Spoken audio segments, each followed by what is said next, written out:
Bonsoir, nous sommes le 23 avril, il est 22h, 21h59. Eh bien, c'est une vidéo nocturne. Bon, j'ai voulu faire ça en extérieur parce que j'aime bien, dans la mesure du possible. Il a plu tout le temps et finalement, on a renoncé. Et puis, bon, voilà, le temps passe rapidement, mais je dois vous shooter cette vidéo importante qui sort de l'ordinaire. Parce que je vais expliquer, une bonne fois pour toutes, à tous ceux qui n'ont pas l'air de comprendre ou de connaître, comment on peut soigner, soutenir, corriger, lentement mais sûrement, une insuffisance surrénalienne sans nécessairement bombarder les gens avec de l'hydrocortisone. Voilà. C'est le sujet de la vidéo, ok? Ne vous étonnez pas, il n'y a pas d'animaux ici, ils indisposent ces messieurs.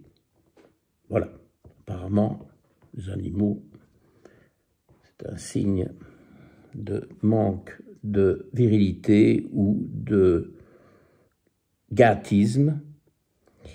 Et donc, voilà, il n'y a pas d'animaux dans cette vidéo. Peut-être juste 2 secondes. 1, 2.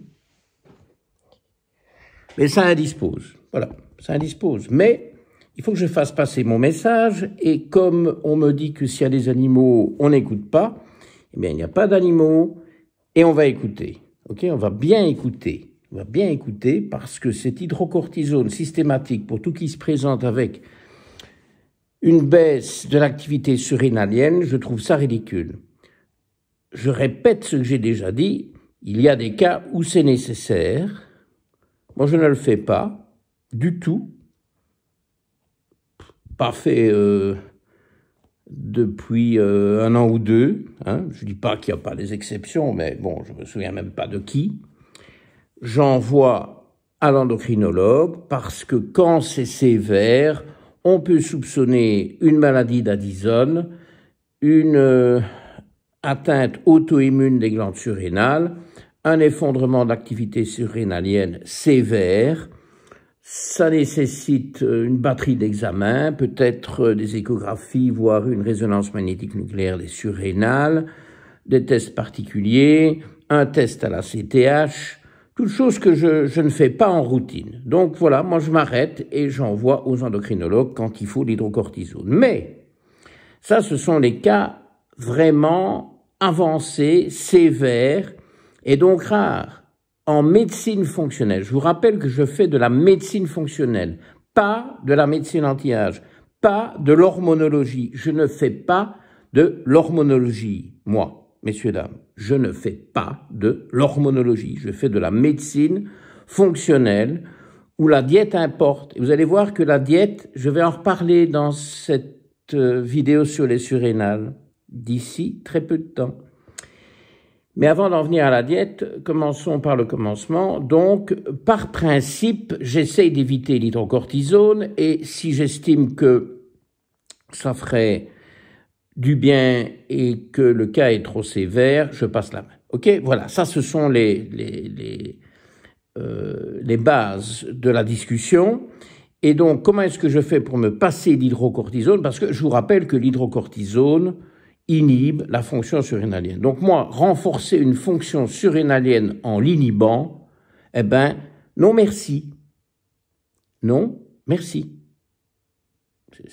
C'est simple quand même. Non, merci. Alors je fais autre chose qui marche, sauf sur ces cas extrêmes dont on a parlé et dont on ne va plus reparler. Alors, bien entendu, il faut faire le diagnostic de cette insuffisance surrénalienne et donc évaluer sa gravité, mais sa gravité s'évalue déjà sur un plan clinique. Vous savez, bon, l'immense quand même majorité des insuffisances surrénaliennes sévères ont toutes les peines du monde à venir à votre consultation. Hein. Ce sont des gens quasiment alités, qui sont quasiment incapables de travailler, etc. Donc ce sont des cas lourds Et ce n'est pas ce qu'on voit en général. Ce qu'on voit en général sont des gens chez qui, via une batterie de tests, en particulier les dosages sériques de la prégnénolone, de la DHEA, de la testostérone, qui en tout cas chez les femmes est largement d'origine surrénalienne, partiellement chez les hommes, mais c'est quand même intéressant à documenter, plus dans les urines de 24 heures, idéalement les 17 cétostéroïdes urinaires pour tout ce qui est androgénique, donc ça c'est le pendant sur urine de 24 heures de la DHEA et de la testostérone chez les femmes. Surtout, si on ne fait qu'un des deux, priorité aux 17 hydroxystéroïdes urinaires que vous voyez écrit OH, souvent, hydroxy, OH, donc sur urine de 24 heures également, qui fait le pendant à la prégnénolone. Alors, les mesures sur urine de 24 heures sont très précieuses parce que ce sont des pro-hormones, en particulier la prégnénolone, qui peuvent fluctuer. Ce qui fluctue surtout, c'est évidemment l'hormone finale, c'est-à-dire le cortisol. Et ce cortisol est quasiment inutile à tester. Si vous faites un cortisol sérique le matin tôt, ou vous attrapez le pic ou vous le ratez, donc ça ne veut rien dire. Et si vous faites le cortisol sur urine de 24 heures, vous passez complètement à côté de la question. Ça, c'est un gros problème en France, où les laboratoires sont maintenant devenus trop paresseux ou trop incompétents pour doser sur une chromatographie les 17 hydroxystéroïdes et les 17 cétostéroïdes. Alors, ils vous proposent tout de go le cortisol sur urine de 24 heures. Mais réfléchissons bien à ce qu'ils vous proposent.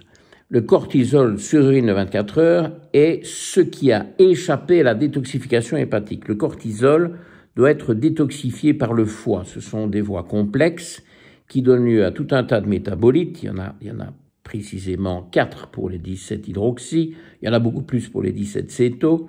Et donc, ce qu'il faut, c'est voir tous les métabolites et en faire la somme. Ne regardez pas métabolite par métabolite, ça n'a aucun intérêt, mais vous faites la somme. Et ça, c'est tout ce qui a été détoxiqué par le foie.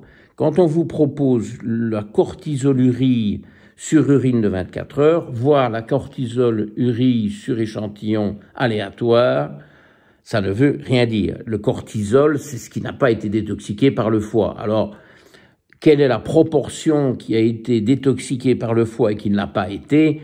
Nous n'en savons strictement rien. Le labo n'en sait rien, vous n'en savez rien, le patient n'en sait rien, c'est ridicule. C'est ridicule, c'est une tromperie. Vous refusez tout net. 17 OH, 17 hydroxy, 17 céto. Bon, alors, cofacteurs, oui, sodium sur urine de 24 heures, très important, toujours évidemment couplé avec le potassium, puisque, bon, c'est encore un duo infernal, mais le sodium est indispensable pour la fonction surrénalienne, zinc, magnésium, ça c'est dosable, hein, je dirais magnésium érythrocytaire, zinc, sérique, érythrocytaire, comme vous voulez. Bon, je fais le sérique, mais on peut faire l'érythrocytaire si c'est disponible. Alors, malheureusement, la vitamine B5, le pantothénate et la vitamine C, bon, on ne sait pas doser ça, que je sache. Hein. Bon, donc là, on pourra les donner en tant que cofacteurs. Ils sont très bien toléré, il n'y a aucune toxicité, pour autant évidemment qu'on n'exagère pas, si on donne trop de vitamine C, de toute façon les selles deviennent molles, et la B5, on peut faire une cure de B5 en cas d'insuffisance surrénalienne, ça ne fera jamais de tort, donc pantothénate, 500 mg par jour. Bon. Zinc, magnésium, sodium. Sodium, ce sont des conseils alimentaires de prise de sel marin, iodé, hein, sel de l'Atlantique, pas de la Méditerranée, pas de l'Himalaya, bon, je vous renvoie aux vidéos ad hoc, magnésium et zinc, ben, vous donnez en fonction de vos dosages, ok? Et puis, pour le reste, évidemment, moi, je travaille énormément avec la pregnénolone et la DHEA, selon la clinique, parce que c'est toujours la clinique qui prime, mais aussi, évidemment, selon les dosages dont je vous ai parlé. Je mets en balance la pregnénolone sérique et les 17-hydroxystéroïdes. Je mets en balance la DHEA avec, voire la testostérone chez les femmes avec les 17-cétostéroïdes. Chez les femmes, je regarde les hormones sexuelles, surtout chez la femme ménopausée, je regarde les hormones sexuelles qui viennent quasiment exclusivement, pas exclusivement, mais majoritairement des glandes surrénales. Et bien entendu, on va faire un lien très direct, très puissant entre la pregnénolone et la progestérone. Donc le dosage de progestérone va aussi vous donner une idée de la fonction surrénalienne sur ce versant-là.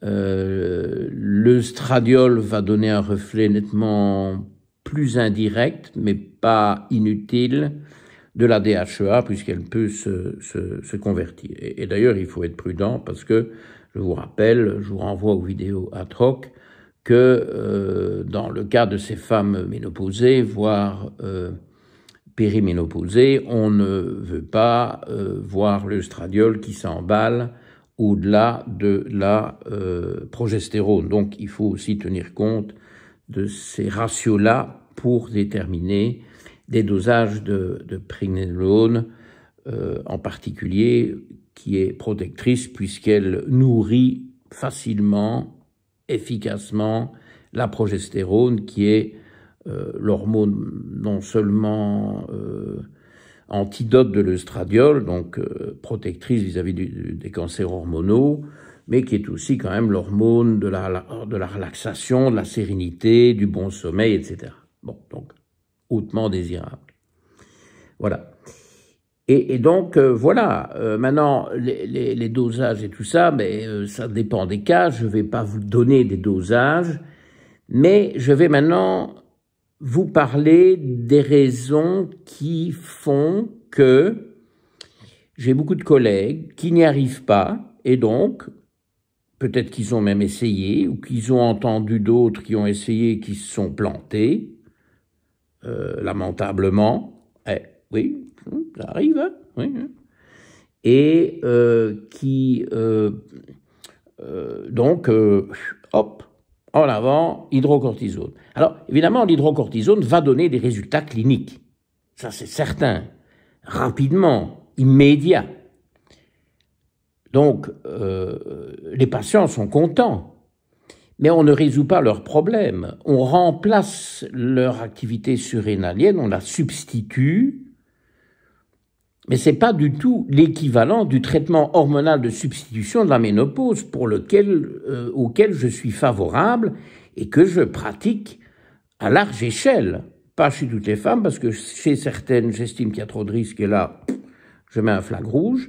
Mais chez l'immense majorité des femmes qui en ont, en tout cas chez toutes celles qui en ont besoin et chez l'immense majorité, pratiquement parlant, je donne un traitement hormonal substitutif de la ménopause, mais ce n'est pas la même chose, parce que les glandes surrénales sont censées fonctionner au-delà de 50 ans.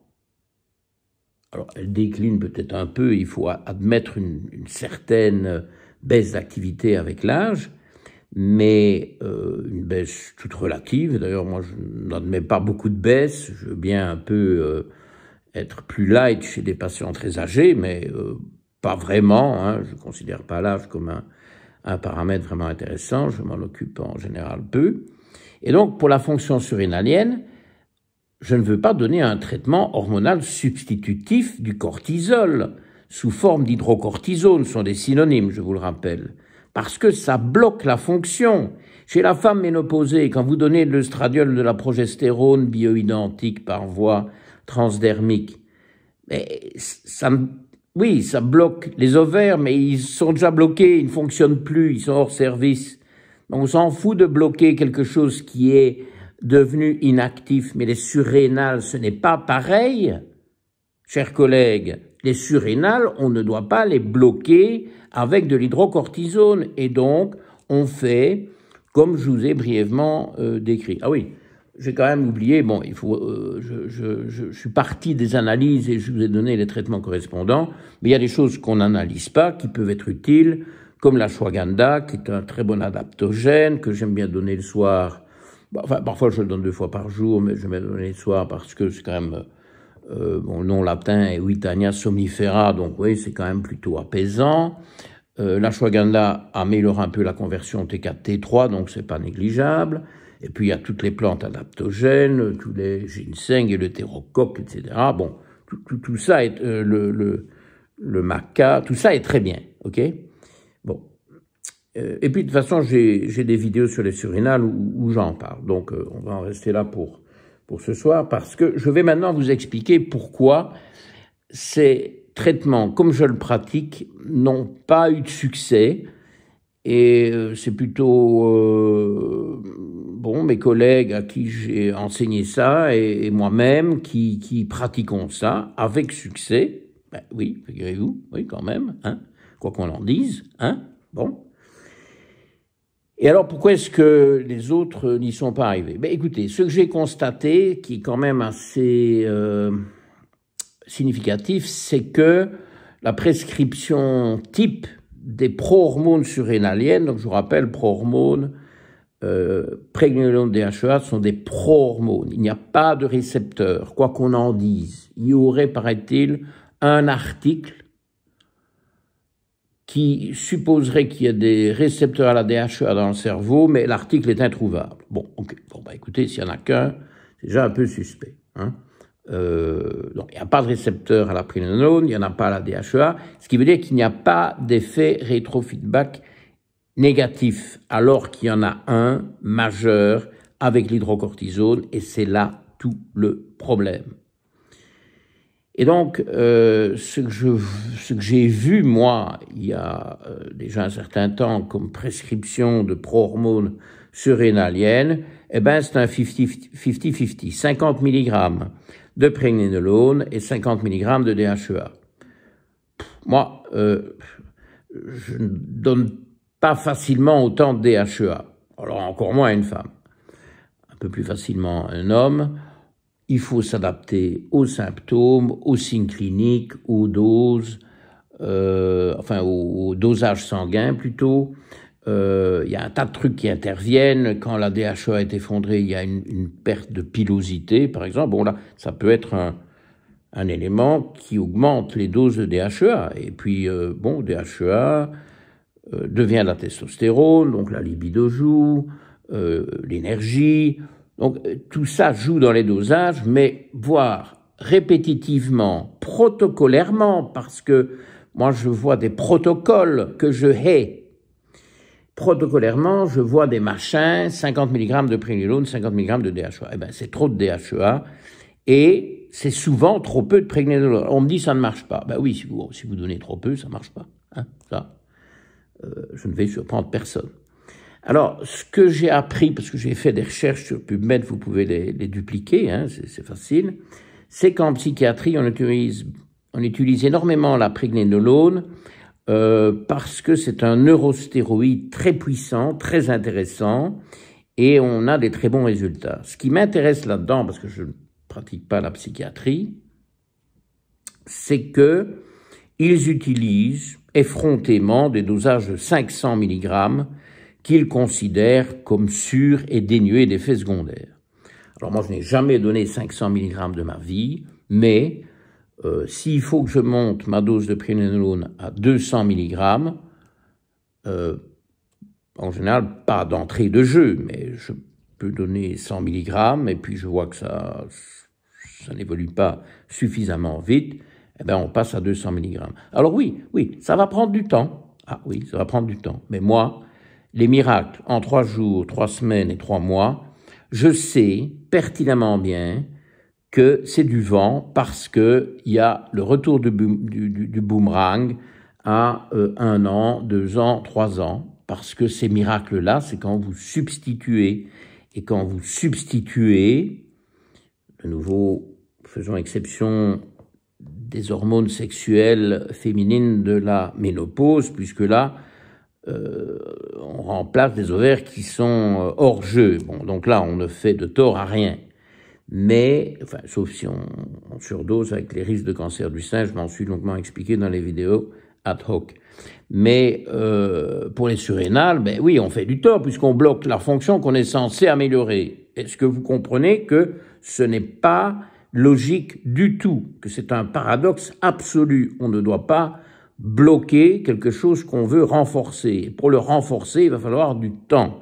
Et évidemment, il faut mettre en place des mesures anti-stress, il faut rétablir le sommeil, parce que sinon vous n'allez jamais redresser vos surrénales.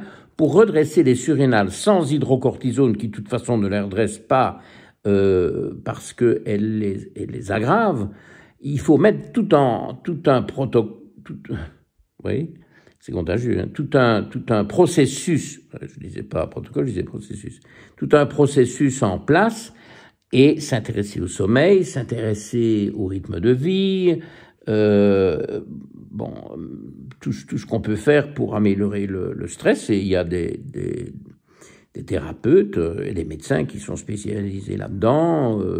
Bon, je fais mon possible, mais c'est pas nécessairement... j'ai parfois besoin d'aide, si vous voulez, pour mettre ça en place, parce que c'est tout un programme.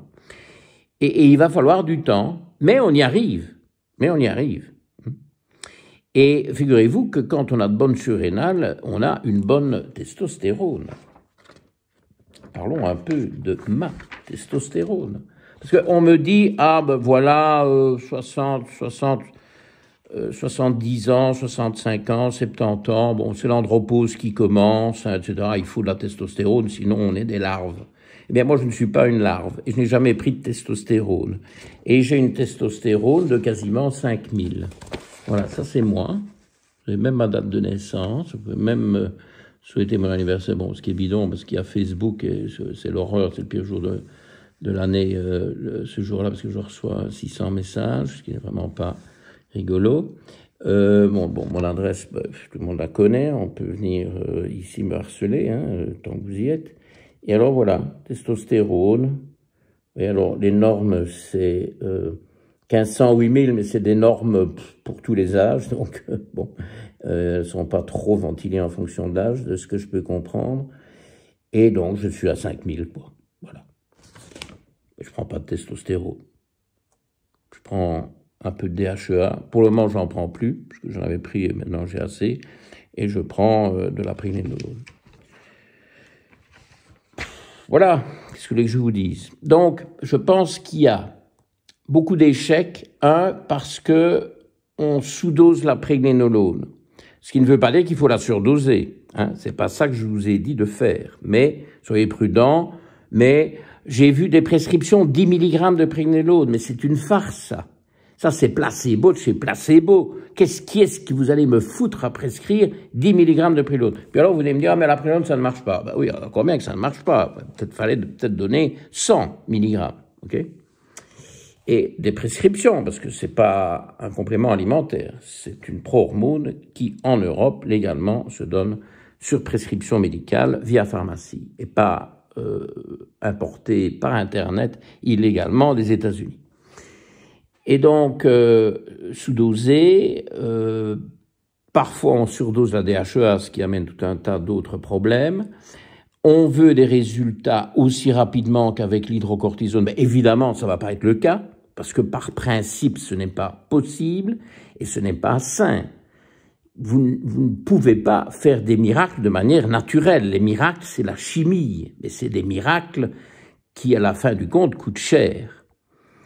Et alors, c'est important parce qu'il ne nous reste plus que 4 minutes, c'est la diète. C'est la diète, vous oubliez la diète. Pourquoi? Parce que le cortisol, c'est l'hormone de stress, on est bien d'accord, on n'a parlé que de ça ici. Mais c'est aussi le principal glucocorticoïde.